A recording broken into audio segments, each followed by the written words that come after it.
Assalamualaikum warahmatullahi wabarakatuh. Hai semuanya, bagaimana kabar kalian hari ini? Semoga selalu dalam keadaan sehat walafiat ya, amin ya robbal alamin. Bertemu lagi dengan saya Bu Alvira Rosadian pada pembelajaran terkait ilmu-ilmu ekonomi dan juga bisnis. Pada pertemuan kali ini saya akan membahas terkait ilmu manajemen yang berjudul Dasar Manajemen Pemasaran. Di sini saya akan membahas terkait dasar-dasar dari teori manajemen pemasaran beserta studi kasusnya. Sebelum memulai pembelajaran kali ini, kita awali belajar kali ini dengan bacaan basmalah agar pembelajaran kali ini berjalan dengan lancar dan dapat memberikan ilmu yang bermanfaat untuk kalian semuanya. Bismillahirrohmanirrohim. Agar kalian memahami teori ini, simak dan tonton video ini hingga selesai.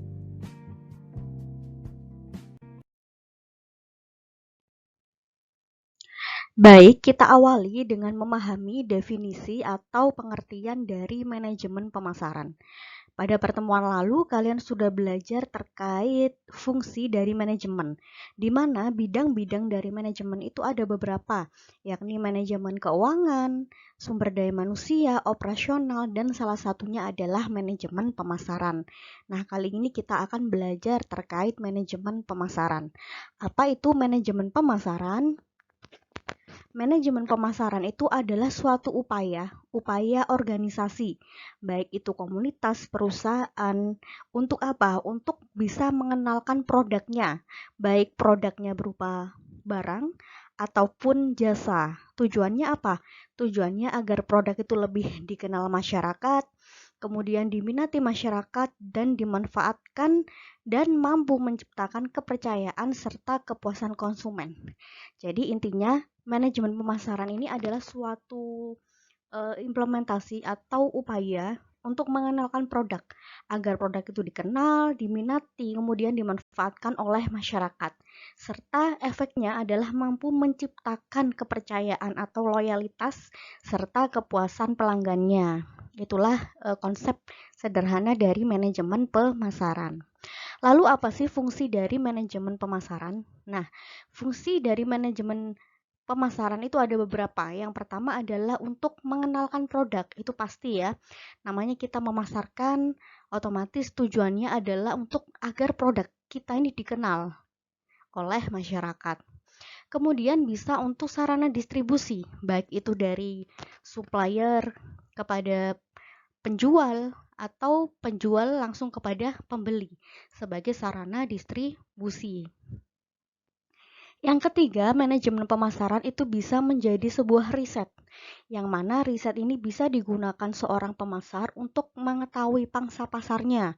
Contohnya misalkan dengan mengetahui dari segi demografi atau geografi dan sebagainya, untuk mengetahui bagaimana pangsa pasarnya. Contohnya misalkan dengan melakukan uji pasar terkait produk baru misalkan. Nah, si penjual memasarkan, mencoba untuk menguji pasar bagaimana respon produknya oleh konsumen, apakah diminati ataupun sebaliknya. Nah, itulah yang bisa menjadi riset apakah produknya itu bisa diteruskan ataupun dimodifikasi lebih baik lagi ataupun justru diberhentikan. Nah, itulah salah satu fungsi dari riset untuk manajemen pemasaran.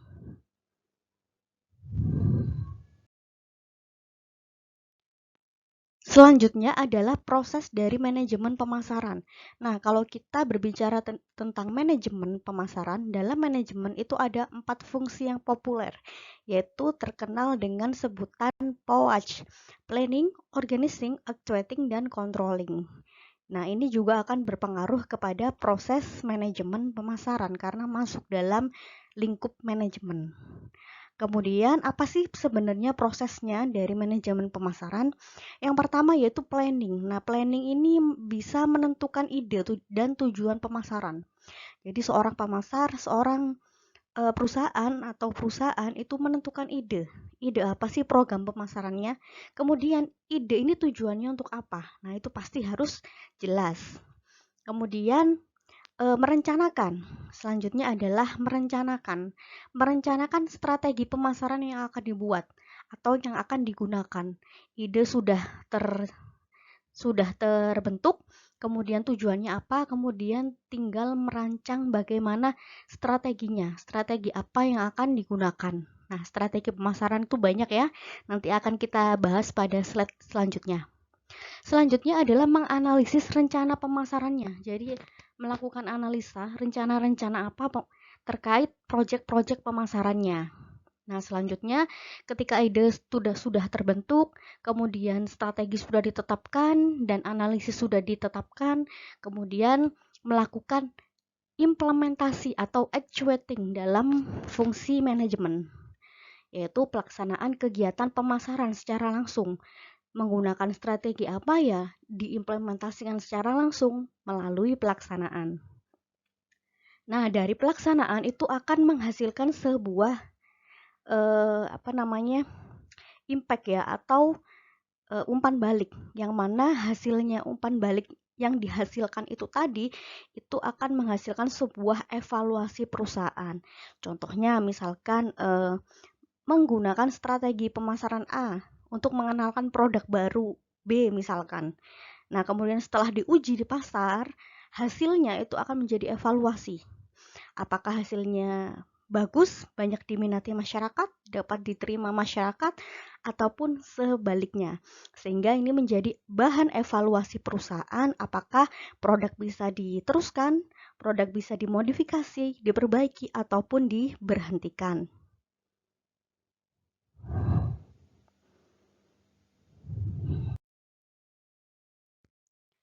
Baik, selanjutnya kita akan ke strategi-strategi yang ada dalam pemasaran.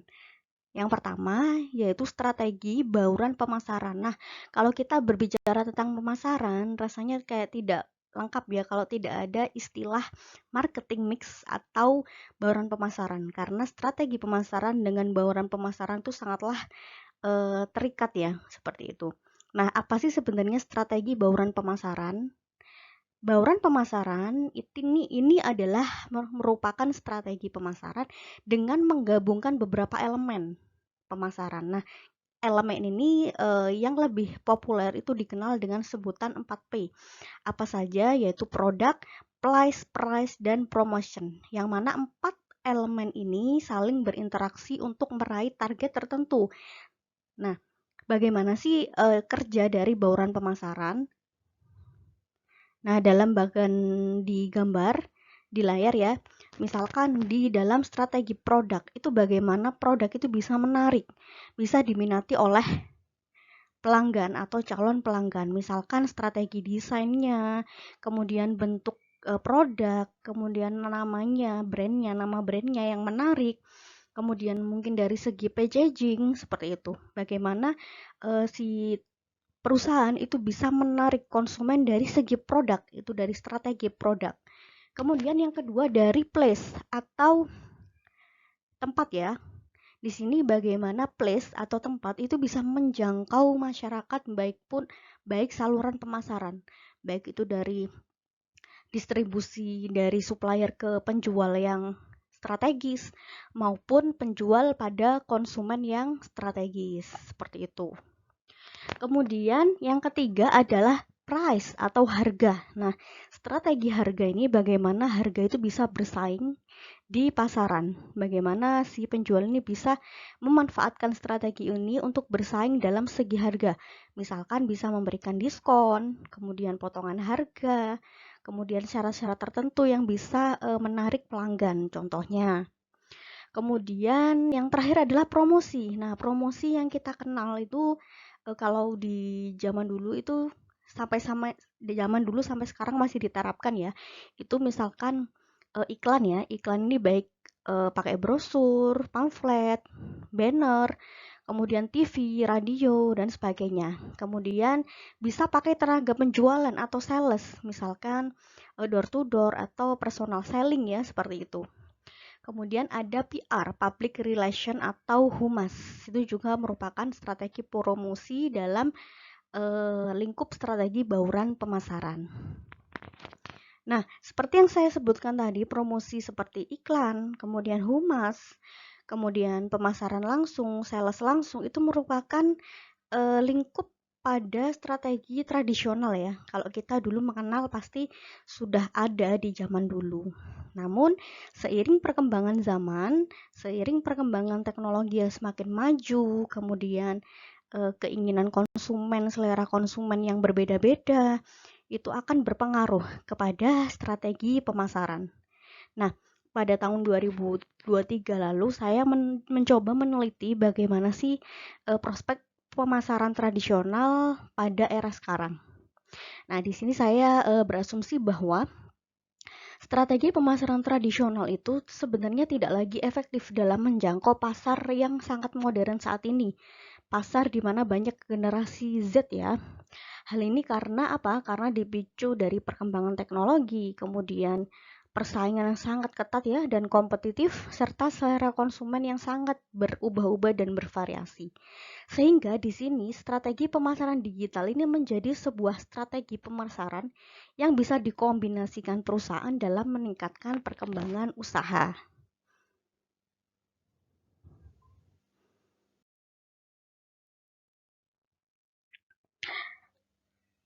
Nah, di sini dilatar belakangi karena pemasaran tradisional yang sudah kurang efektif lagi dalam menjangkau pasar yang lebih luas, sehingga di zaman sekarang atau zaman generasi Z sekarang itu ada muncul strategi yang sangat populer, yaitu kombinasi strategi modern yang dinamakan dengan strategi pemasaran digital atau dikenal dengan digital marketing.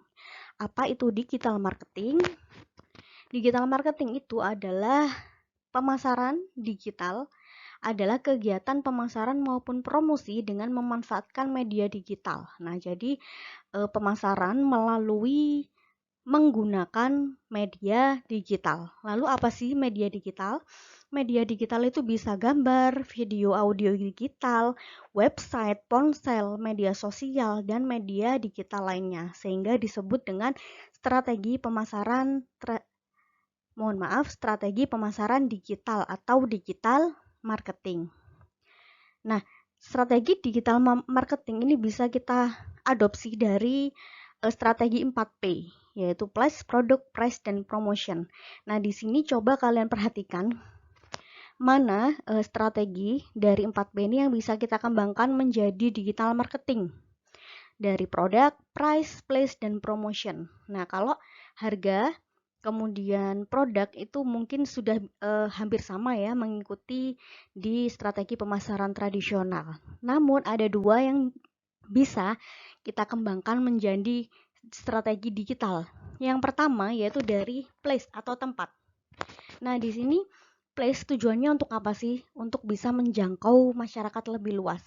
Kalau di zaman dahulu bagaimana masyarakat berbondong-bondong mendapatkan tempat yang strategis agar produknya bisa dikenal oleh masyarakat. Namun sekarang dengan menggunakan pemasaran e-niaga atau e-commerce ini sudah bisa menjangkau masyarakat yang sangat luas seluruh dunia, yang mana masyarakat tersebut terkoneksi oleh internet.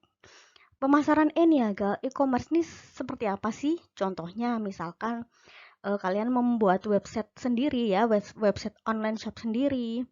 Kemudian kalian bisa memanfaatkan media sosial seperti Shopee, Tokopedia, TikTok Shop, dan sebagainya. Kemudian yang kedua adalah website marketing yang tadi saya jelaskan. Kalian bisa membuat website untuk toko online kalian sendiri. Selanjutnya dari segi promosi itu sangat banyak sekali ya yang bisa kita kembangkan. Kalau di zaman dulu kita pakai sales, kemudian televisi radio, sekarang itu banyak sekali strategi pemasaran digital untuk mempromosikan produk. Yang pertama saya ambil dari jurnalnya Verma, dia menjelaskan terkait apa saja sih strategi digital marketing yang bisa dimanfaatkan untuk promosi. Yang pertama yaitu pemasaran mesin pencari, SEM. Untuk ini maksudnya bagaimana ketika orang mencari produk kita tuh bisa di posisi paling atas di pencarian Google misalkan. Misalkan Misalkan pemasaran konten juga. Konten itu juga bagaimana konten itu bisa menarik audien gitu ya. Oleh karena itu sekarang masyarakat sekarang itu berbondong-bondong untuk membuat konten-konten yang lucu, yang menarik, yang berkualitas untuk bisa mengenalkan produknya. Selanjutnya adalah pemasaran influencer ya. Yang mana pemasaran influencer ini adalah pemasaran yang memanfaatkan influencer. Influencer itu siapa? Influencer itu orang-orang yang bisa memberikan pengaruh, misalkan selebritis, kemudian selebgram ya di zaman sekarang dan sebagainya. Kemudian ada otomatisasi konten, pemasaran Eniaga ini sama ya, seperti Shopee, TikTok, kemudian website marketing. Kemudian ada pemasaran campaign ya, pemasaran media sosial yang sangat populer saat ini ya. Bagaimana masyarakat memanfaatkan media sosial seperti TikTok, kemudian Instagram, Facebook untuk bisa mempromosikan produknya. Kemudian ada pemasaran direct marketing atau pemasaran penawaran melalui email. Nah, itulah kolaborasi ya antara 4P, strategi pemasaran 4P yang dikembangkan lagi menjadi pemasaran strategi pemasaran digital marketing.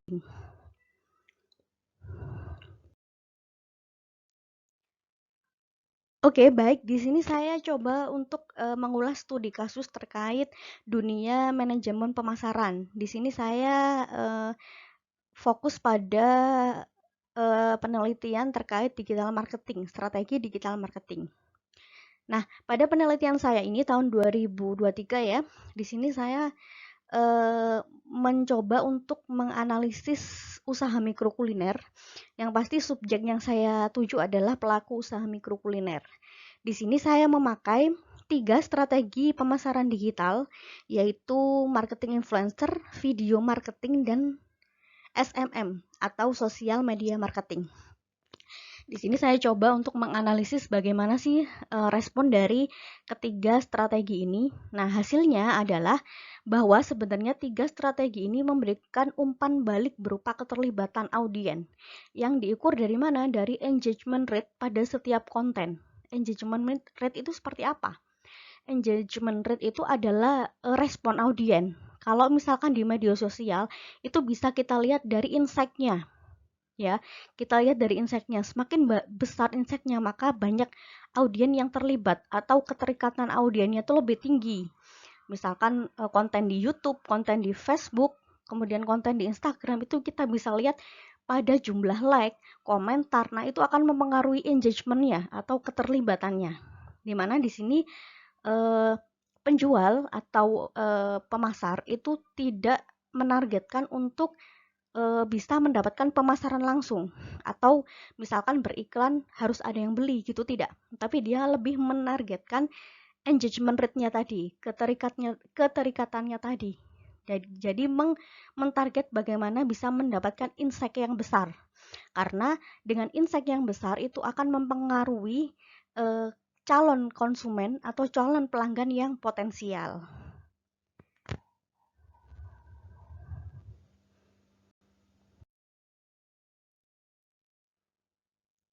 Nah, bagaimana? Apakah kalian cukup memahami terkait dasar dari manajemen pemasaran? Baik, agar kalian lebih memahami tentang teori ini, kita belajar dari studi kasus melalui jurnal ya. Tugas untuk kalian adalah coba kalian cari jurnal penelitian atau ya jurnal penelitian ya, baik itu nasional atau internasional terkait penerapan manajemen pemasaran yang terbaru. Boleh manajemen pemasaran tradisional ataupun digital marketing ataupun kolaborasinya. Kemudian coba kalian analisis topik atau permasalahan hingga hasil pada jurnal tersebut, kemudian berikanlah kesimpulan dari jurnal tersebut.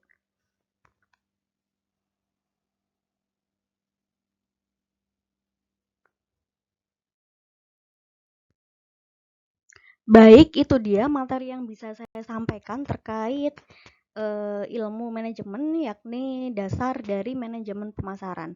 Pada pertemuan selanjutnya, saya pasti akan membahas teori-teori yang bermanfaat terkait lingkup ilmu ekonomi dan juga bisnis. Baik, sebelum mengakhiri pembelajaran kali ini, kita akhiri dengan membaca hamdalah. Alhamdulillahirabbil alamin. Terima kasih. Wassalamualaikum warahmatullahi wabarakatuh.